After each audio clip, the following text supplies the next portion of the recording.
Lucas, chapitre 9.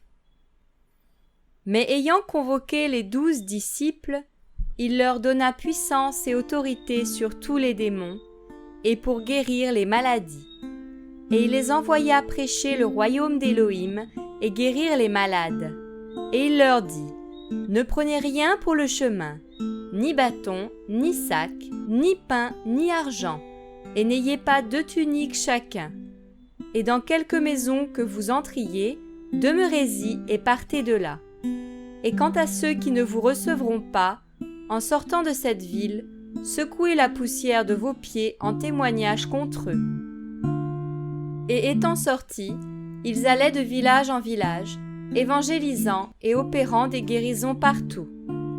Or Hérode, le tétrarque, entendit parler de toutes les choses qui sont faites par lui, et il était en perplexité, parce que quelques-uns disaient que Johanan était ressuscité des morts, d'autres qu'Élia était apparu, et d'autres que quelqu'un des anciens prophètes était ressuscité.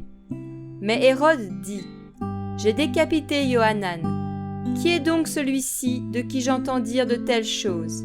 Et il cherchait à le voir. Et les apôtres, étant de retour, lui racontèrent toutes les choses qu'ils avaient faites. Et les prenant alors avec lui, il se retira dans un lieu désert d'une ville appelée Bethsaïda.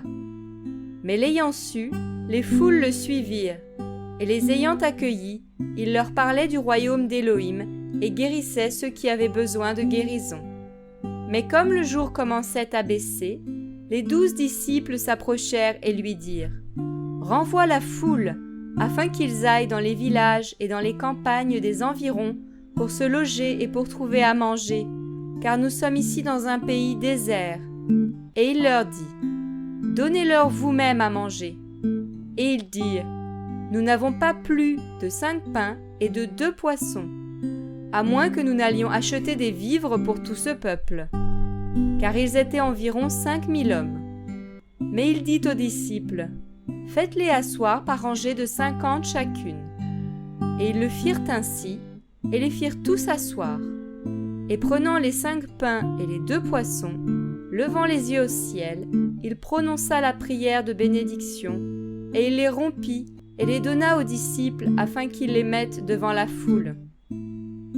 Et tous mangèrent et furent rassasiés, et ils emportèrent ce qui leur restait des morceaux, 12 paniers. Or il arriva que, comme il était dans un lieu retiré pour prier et que les disciples étaient avec lui, il les interrogea, disant, « Qui suis-je au dire des foules ?»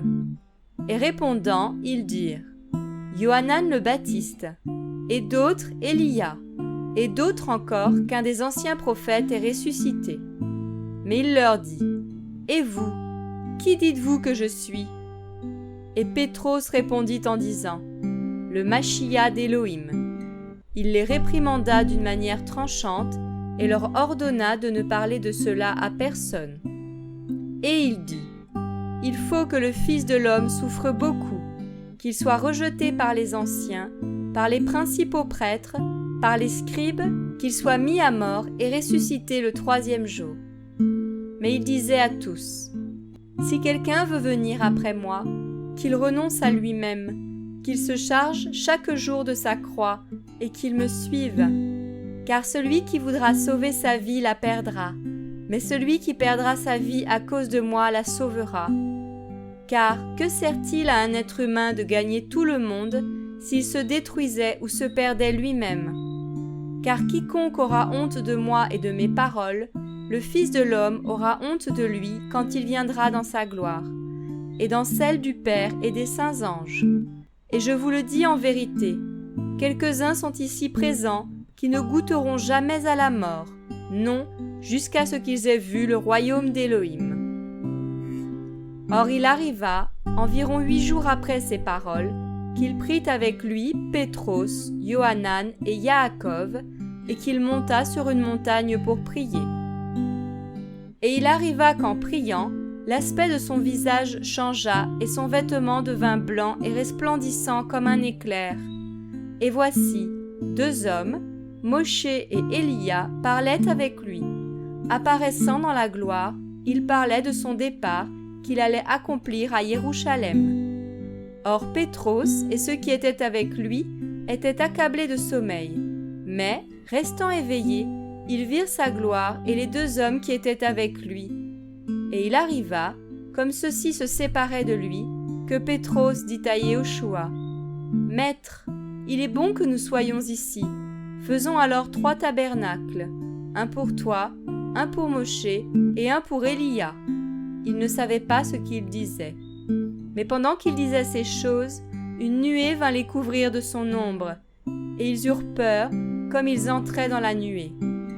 Et une voix vint de la nuée, disant : « Celui-ci est mon fils bien-aimé, écoutez-le. » Et quand la voix vint, Yéhoshua se trouva seul, et ils gardèrent le silence, et ne rapportèrent rien à personne en ces jours-là de ce qu'ils avaient vu.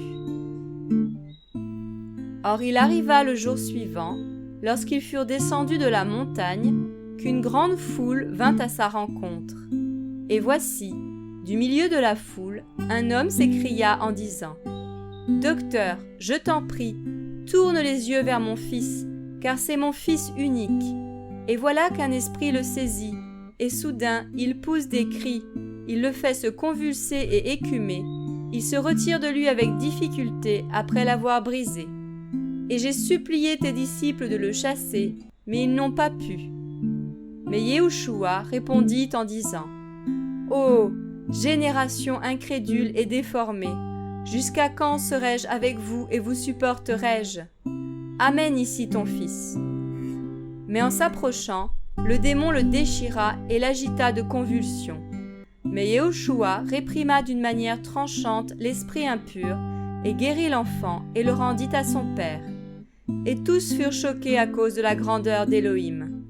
Mais comme ils étaient tous dans l'admiration de tout ce que Yéhoshua faisait, il dit à ses disciples : « Pour vous, mettez bien ces paroles dans vos oreilles, car le Fils de l'homme sera livré entre les mains des hommes. » Mais ils ne comprirent pas cette parole, et elle était voilée pour eux, afin qu'ils n'en aient pas le sens, et ils craignaient de l'interroger à ce sujet.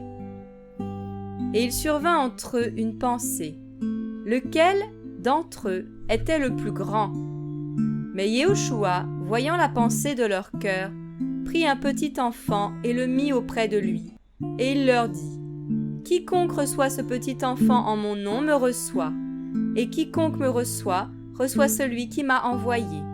Car celui qui est le plus petit d'entre vous tous, c'est celui-là qui est grand. » Et Yohanan, prenant la parole, dit : « Maître, nous avons vu quelqu'un qui chasse les démons en ton nom, et nous l'en avons empêché, parce qu'il ne suit pas avec nous. » Mais Yéhoshua lui dit : « Ne l'en empêchez pas, car celui qui n'est pas contre nous est pour nous. » Or il arriva, comme les jours où il devait être enlevé s'accomplissaient, qu'il affermit sa face pour aller à Jérusalem.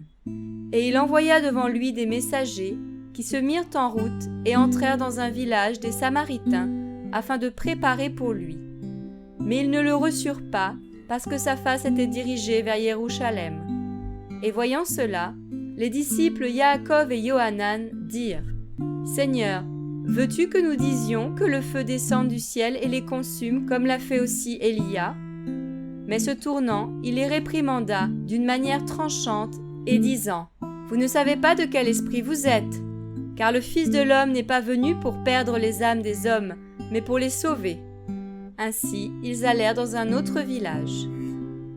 Et en allant par le chemin, il arriva que quelqu'un lui dit : « Seigneur, je te suivrai où que tu ailles. » Et Yéhoshua lui dit : « Les renards ont des tanières, et les oiseaux du ciel ont des nids, mais le Fils de l'homme n'a pas où reposer sa tête. » Et il dit à un autre : « Suis-moi. » Mais il dit : « Seigneur, permets-moi d'aller d'abord ensevelir mon père. » Mais Yéhoshua lui dit : « Laisse les morts ensevelir leurs morts, mais toi, va et annonce le royaume d'Élohim. » Et un autre aussi dit : « Seigneur, je te suivrai, mais permets-moi de prendre d'abord congé de ceux de ma maison. » Mais Yéhoshua lui répondit : « Aucun homme qui a mis la main à la charrue et qui regarde en arrière n'est utile au royaume d'Élohim. »